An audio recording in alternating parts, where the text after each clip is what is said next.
Video देखने से पहले चैनल को सब्सक्राइब करें और सभी लेटेस्ट अपडेट्स पाने के लिए बेल आइकन दबाना ना भूलें। मुझे याद है बचपन में जब मेरे हिंदी के गुरुजी मुझे पर्यायवाची पढ़ा रहे थे तो उसमें एक शब्द आया था, साहस, मतलब वीरता, शौर्य, पराक्रम। लेकिन शायद वो साहस की एक पर्यायवाची बताना भूल गए।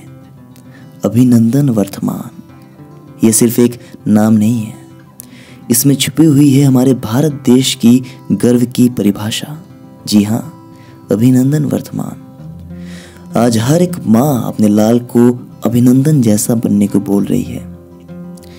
21 जून 1983 में चेन्नई के एक छोटे से गांव में जन्मित अभिनंदन बचपन से ही इंडियन एयरफोर्स में जाना चाहते थे और बचपन की अपनी इस ख्वाहिश को पूरा करने के लिए उन्होंने शुरू कर दी थी NDA की तैयारी, जहां उन्होंने इसको क्रैक करके अपने मंजिल की तरफ पहला कदम रख दिया था।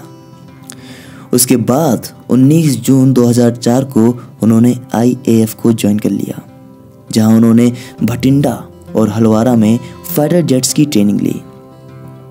किसको पता था कि ये जवान एक दिन दुश्मन देश के होश उड़ा देगा, वो भी पूरी निडरता और साहस के साथ। जी हाँ, 27 फरवरी 2019 को भारत पाकिस्तान के बीच जब तनाव गहरा होता जा रहा था तो इसी बीच अभिनंदन वर्तमान अपने फाइटर जेट MiG-21 से पाकिस्तान की सरजमी में घुस गए और वहां के आतंकी ठिकानों और पाकिस्तानी फाइटर जेट F-16 से भिड़ गए, जहां उनका जेट क्रैश हो गया और वो जमीन में आ गिरे। खैर, थोड़ी देर के लिए जब उनकी नज़रों के सामने सब अंधेरा हो गया था तो उन्होंने देखा कि भीड़ उनके आसपास आ चुकी है। उन्होंने उस भीड़ से पूछा कि हिंदुस्तान है या पाकिस्तान, तो वहां के लोगों ने झूठ बोल दिया कि ये हिंदुस्तान है। लेकिन जब अभिनंदन सर को थोड़ा शक हुआ तो उन्होंने भारत माता की जय है के नारे लगाना शुरू कर दिए, जिससे वहां की भीड़ बौखला गई और पाकिस्तान जिंदाबाद बोलने लग गई। ये समझते ही कि अभिनंदन जी पाकिस्तान की जमीन में हैं, तो वो तुरंत ही जरूरी डॉक्यूमेंट्स निकल गए और कुछ वहां के पास वाले तालाब में फेंक दिए।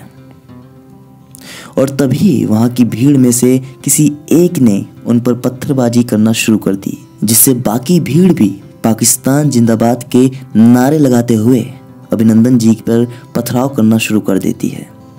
जरा पल भर के लिए सोचिए कि अगर एक आम इंसान ऐसे हालात में फंस जाता है तो शायद अपना काबू खो के सरेंडर कर देता।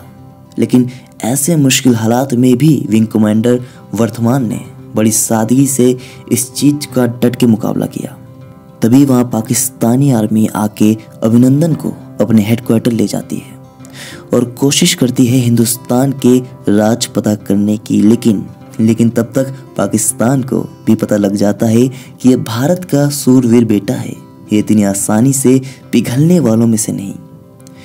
वहीं दूसरी तरफ भारत में अभिनंदन के वीडियो वायरल होना शुरू हो जाते हैं और देश की जनता सरकार पर दबाव बनाना शुरू कर देती है। #We want अभिनंदन बैक। इस बात का पता लगते ही पाकिस्तानी विदेश सचिव भारत से कहते हैं कि वो एक ही शर्त पे अभिनंदन को रिहा करेंगे कि अगर भारत पाकिस्तान पे जो कार्रवाई कर रहा है उसको रोक दे। बदले में भारतीय विदेश मंत्री सुषमा स्वराज ने साफ शब्दों में कहा, हिंदुस्तान किसी भी हालत में कोई समझौता नहीं करेगी और पाकिस्तान को विंग कमांडर अभिनंदन को वापस करना ही होगा। अंतर्राष्ट्रीय दबाव और भारतीय दबाव की वजह से पाकिस्तान ने अभिनंदन जी को सही सलामत रिहा करने की मंजूरी दे दी और साथ ही हमारे देश के वीर अभिनंदन को बैठ के चाय भी पिलाई। शायद पाकिस्तान को इस बात की खबर हो गई थी कि अगर सिर्फ एक अभिनंदन उनकी ऐसी हालत कर सकता है तो भारत में तो ना जाने कितने अभिनंदन तैयार बैठे होंगे। बेहतर यही होगा कि हम कोई गलत कदम ना उठाएं। और सिर्फ 2 दिन के अंदर ही विंग कमांडर अभिनंदन सर इंडिया सही सलामत वापस आ जाते हैं।